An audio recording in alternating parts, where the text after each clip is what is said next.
Welcome my students. আমি আলোচনা করেছি ইলেকট্রিক পোটেনশিয়াল এন্ড ক্যাপাসিট্যান্স। আমি আগত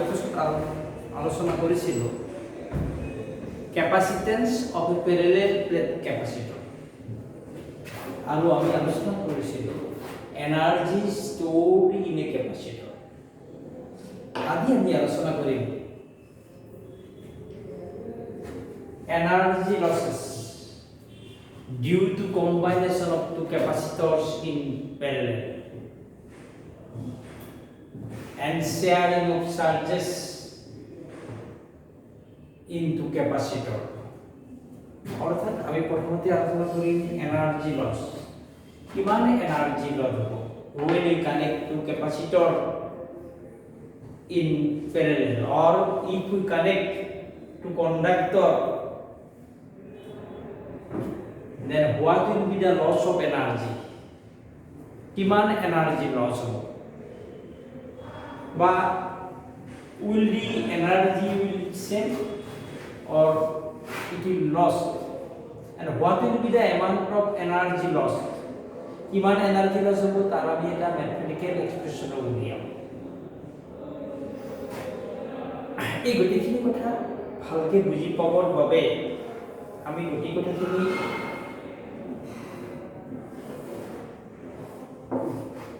এটা পানীৰ টেংকিৰ লগত তুলনা কৰিব পাৰি।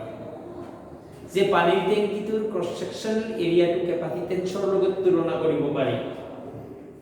হাইটটো পটেনশিয়েলৰ লগত, আৰু এমাউন্ট অফ ওয়াটাৰ পানীৰ পৰিমাণটো চাৰ্জৰ লগত কম্পেয়াৰ কৰিব পাৰি। দুটা পানীৰ টেংকি কানেক্ট কৰি দিলে য'ত পানীৰ লেভেল হাই সেইটোৰ পৰা কম লেভেললৈকে পানী গতি কৰে। একেদৰে দুটা ক্যাপাসিটৰ প্যাৰালালি কানেক্ট কৰে দিলে চাৰ্জ হায়াৰ পটেনশিয়ালৰ পৰা লোৱাৰ পটেনশিয়ালৰ ফালে মুভ কৰিব until their potential becomes same. পানীৰ ক্ষেত্ৰত পানীৰ লেভেল একে নোহোৱালৈকে বেছি উচ্চতাত থকা লেভেলৰ পৰা কম বেছি লেভেলৰ পৰা কম লেভেলৰ ফালে পানী কি কৰিব সদায় গতি কৰিব।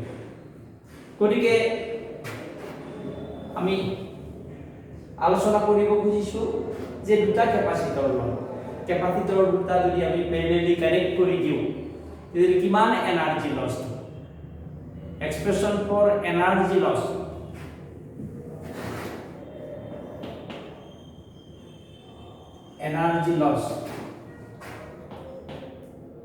when two capacitors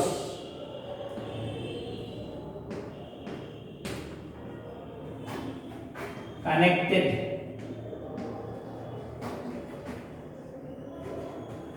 in parallel.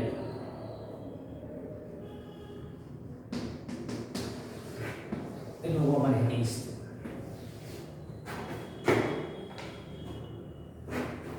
তার বাবে কি করি আমি দুটা ক্যাপাসিটর কনসিডার করি। Let us consider two capacitors of capacitance C1 and C2. এই দুটা ক্যাপাসিটর ইয়ার ক্যাপাসিটেন্স আমি C1 বুলি ধৰিছো, এইটো এটা ক্যাপাসিটেন্স ইয়াৰ ক্যাপাসিটেন্স আমি C2 বুলি ধৰিছো। C1 and C2 are the capacitance of two capacitors. Q1 ধৰিছো এইটো ইনিশিয়ালি চাৰ্জ আছে Q1, এইটো ইনিশিয়ালি চাৰ্জ আছে কিমান Q2। ইয়াৰ পটেনশিয়াল যদি V1 ইয়াৰ পটেনশিয়াল V2 হয় তেনেহলে আমি লিখিব পাৰিম Q1 equal C1 V1, Q2 equal C2 V2. If we connect the two capacitors, আমি ক্যাপাসিটর দুটা যদি কানেক্ট কৰি দিওঁ, the charge will redistributed between them. আধানখিনি তাহাঁতৰ মাজত রিডিস্ট্রিবিউট হ'ব মানে যদি V1 greater than V2 হয় এই ক্যাপাসিটৰটোৰ পৰা এই ক্যাপাসিটৰলৈ আধান সঞ্চালন হ'ব কেতিয়ালৈকে যেতিয়ালৈকে তাহাঁতৰ দুয়োটাৰে পটেনচিয়েল একে হৈ নাযায়। ধৰি লৈছো দুইটা আমি প্যাৰেলালি কানেক্ট কৰি দিছো, কানেক্ট কৰি দিয়াৰ লগে লগে তাহাঁতৰ ইকুইভ্যালেন্ট কেপাসিটেন্স হ'ব, ইকুইভ্যালেন্ট কেপাসিটেন্স হ'ব, ইকুইভ্যালেন্ট কেপাসিটেন্স হ'ব C1 প্লাস C2।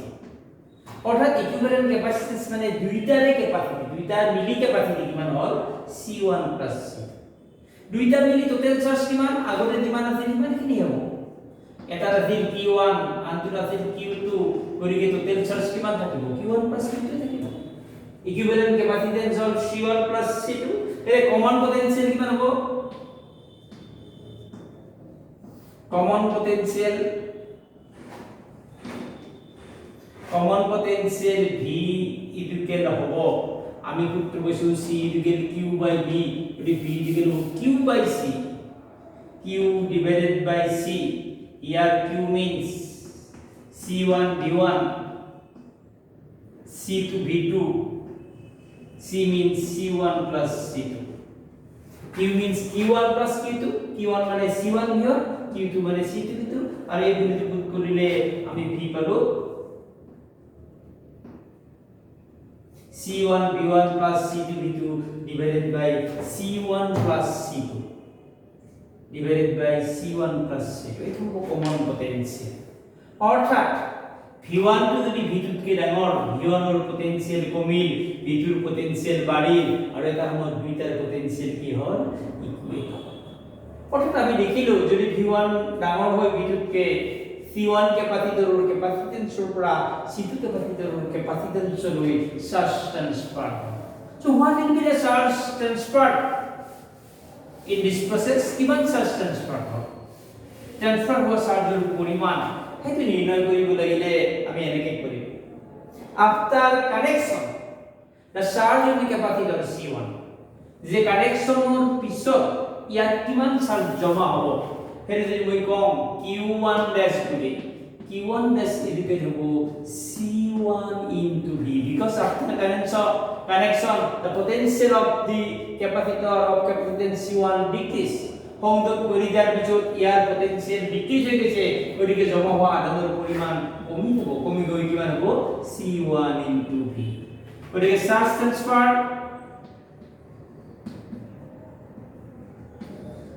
ট্ৰান্সফাৰ কিমান হ'ব, কিমান আধান স্থানান্তৰিত হ'ব, আমি এটো যদি dq বুলি কম, আমি এটো লিখিব পাৰিম Q1 minus Q1 dash। Q1 মানে C1 V1, Q1 dash মানে C1 into V, C1 V1, C1 into V মানে C1 V1 plus C2 V2 divided by C1 plus C2। আমি ইয়াৰ পৰা C1 কমন আনিছো, এটো হ'ব C1 plus C2, এটো হ'ব V1 all into C1 plus C2 minus C1 V1 C2 V2। C1 V1 cancel যাব, আমার কি কি বকি C2 V1 minus C2 V2। অর্থাৎ আমি এর পরে যদি C2 কমন আনো, ইয়ার থেকে গো C1 C2, ইয়ার থেকে গো C1 plus C2, ইয়াতে হ'ব V1 minus V2। অর্থাৎ ইমানখিনি পৰিমাণৰ চাৰ্জ কি হ'ব ট্ৰান্সফাৰ হ'ব।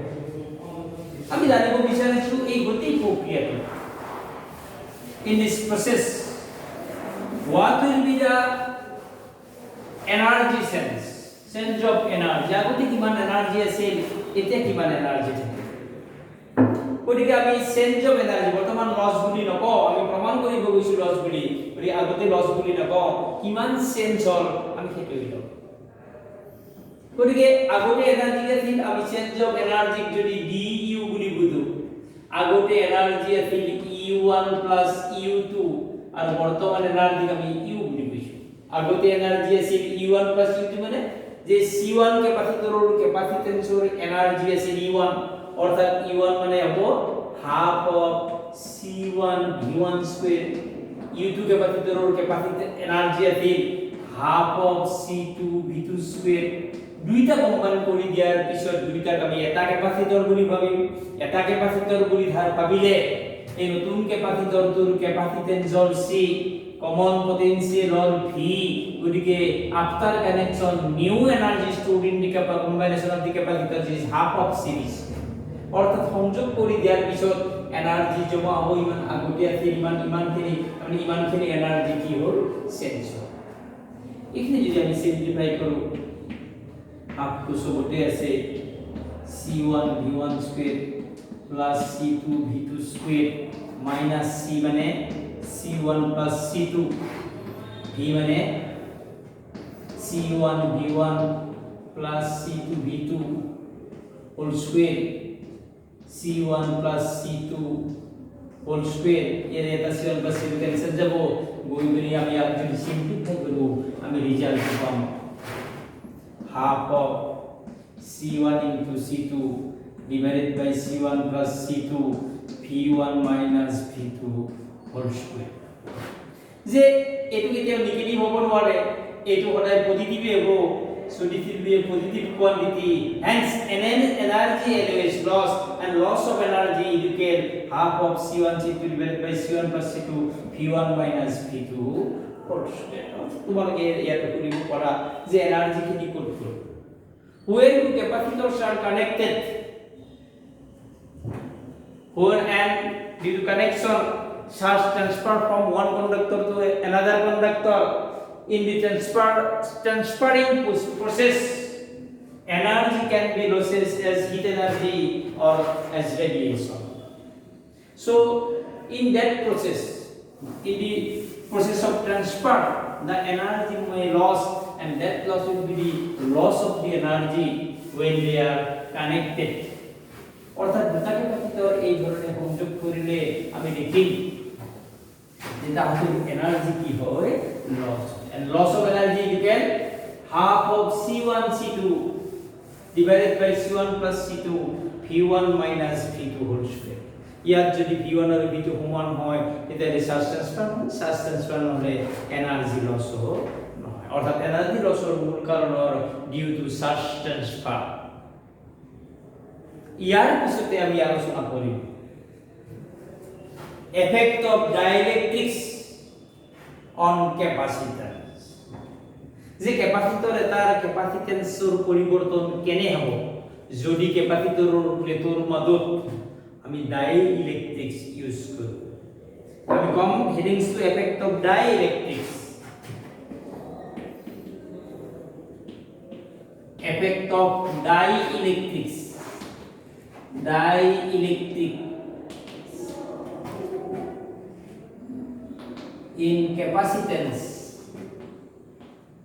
in capacitance of a capacitor আমি তার বাবে এটা প্যারালাল প্লেট ক্যাপাসিটর কনসিডার করি এটা তো প্যারালাল প্লেট ক্যাপাসিটর এই ক্যাপাসিটৰটোৰ প্লেট এৰিয়া লম আমি a প্লেট দুখনৰ মাজৰ সেপাৰেশন লম আমি d আৰু initially when there is no dielectrics নেথাকিলে প্লেট দুখনৰ মাজৰ ইলেক্ট্ৰিক ফিল্ড আমি E নট বুলি ধৰিছো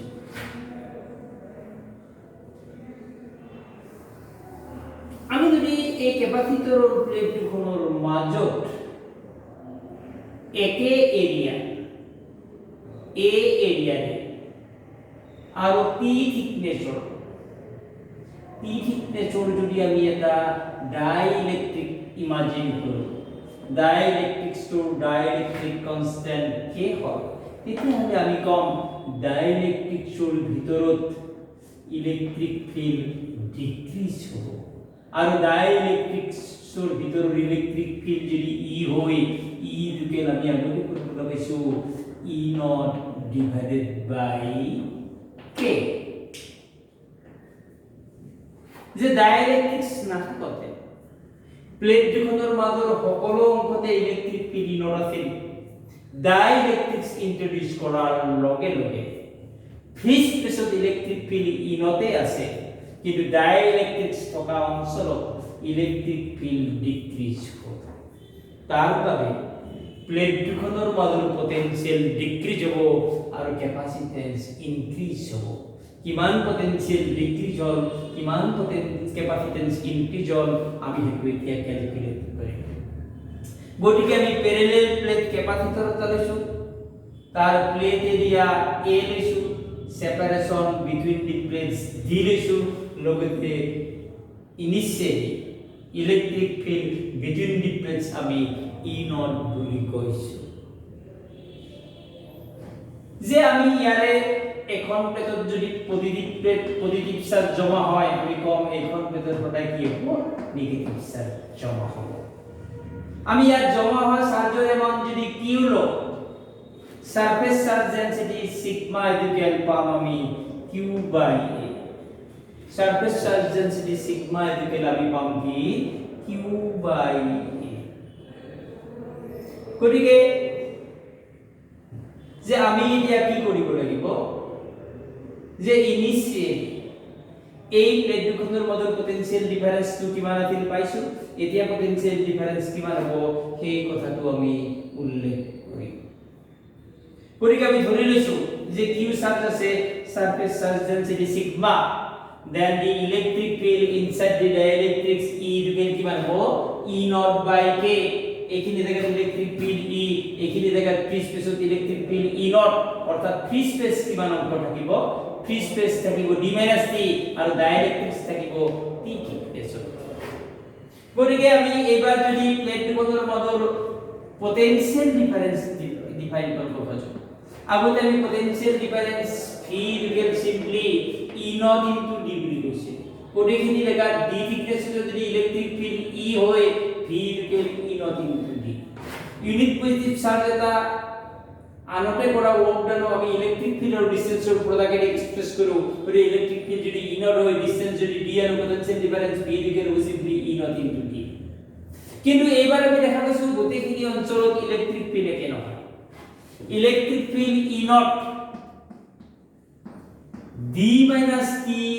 স্পেসে অর্থাৎ d - t থিকনেসে ইলেক্ট্রিক ফিল্ড ই নট গতিকে এই ফ্রি স্পেস খেলি ইউনিট পজিটিভ চার্জ এটা আগাতে কৰা ওয়াৰ্ক ডান কিমান হ'ব E not into d - t আৰু বাকি থাকিল t থিকনেস থাকে সেই থিকনেস কিনি আগাতে ওয়ার্ক ডান কিমান হ'ব সিম্পলি e into p ইয়াক আমি দেখিম e not d minus t e মানে পুনৰ কৈছো e not divided by k into t simplify কৰিলে আমি যদি e not কমন আনো ইয়াত পাম d minus t plus t divided by k e not মানে ফর্মুলা পাইছো sigma by epsilon not d minus t plus t by k. So capacitance of the capacitor C equal formula hol Q divided by V. Here Q মানে sigma into A, V মানে পালো sigma by epsilon naught d minus t plus t by k. এটা simplify করব আমি পাম epsilon naught A divided by d minus t plus t by k.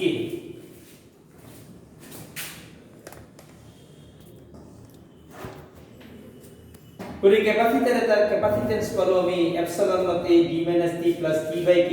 when we introduce a dielectrics between the two plates of the capacitor. আমি যদি এটা ধরি লও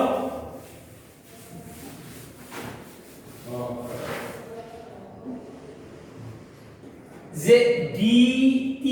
equal d তার মানে এই মাদল ফ্রি স্পেস গোটেইখিনি জায়গাতে যদি ডাইইলেকট্রিক্স থাকে তেতিয়া তীর জায়গা d লিখিম তীর জায়গা d লিখিলে আমি c লিখিম পাম epsilon naught a divided by d minus d plus d by k equal k epsilon naught a divided by d এইটো আছিল expression when there is no dielectrics নাথাকিলে কেপাসিটেন্স আছে ইমান